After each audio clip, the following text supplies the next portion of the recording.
बिस्मिल्लाहिर्रहमानिर्रहीम। अस्सलाम वालेकुम। उम्मीद है आप सब खैरियत से होंगे। इस वीडियो में मैं आपको जैज़ का फ्री इंटरनेट कोड बताऊंगा, जिससे आप जैज़ पर 55 GB इंटरनेट इस्तेमाल कर सकते हैं, वो भी 1 माह के लिए। अगर आप इस कोड के बारे में फुल डिटेल लेना चाहते हैं तो मेरी ये वीडियो शुरू से लेकर एंड तक देखें। और वीडियो शुरू करने से पहले आपसे एक छोटी सी गुजारिश है कि काइंडली अभी तक हमारे चैनल को सब्सक्राइब नहीं किया तो इस सब्सक्राइब के बटन पर क्लिक करके इसको काला कर दीजिए और साथ ही इस बेल के आइकॉन पर भी लाजमी क्लिक कर दीजिए ताकि आपसे कोई भी वीडियो मिस ना हो। आपका टाइम ना वेस्ट किए वीडियो शुरू करते हैं। सबसे पहले आपने दोस्तों अपने मोबाइल का डायलर ओपन कर लेना है और डायलर ओपन करने के बाद आपने यहाँ पर डायल करना है *172*74#। ये वो कोड है जिससे आपको 55 GB इंटरनेट मिलेगा, वो भी 30 दिन के लिए।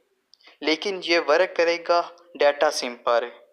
अगर आपको डाटा सिम का नहीं पता, डाटा सिम दरअसल ये होती है कि जिससे आप सिर्फ इंटरनेट इस्तेमाल कर सकते हैं, उससे आप कॉल नहीं कर सकते। ये आपको मिल जाएगी किसी भी स्टोर से, यानी किसी भी ब्रांच से आपको मिल जाएगी। आप उसको लेकर ये कोड डायल करेंगे तो आपको 1 माह के लिए 55 GB इंटरनेट मिल जाएगा। उम्मीद करता हूँ आपको मेरी ये छोटी सी वीडियो बहुत अच्छी लगी होगी। वीडियो को लाइक करें, अपने दोस्तों के साथ शेयर करें। मिलता है नेक्स्ट वीडियो में, तब तक के लिए अल्लाह हाफिज़। Thanks for watching.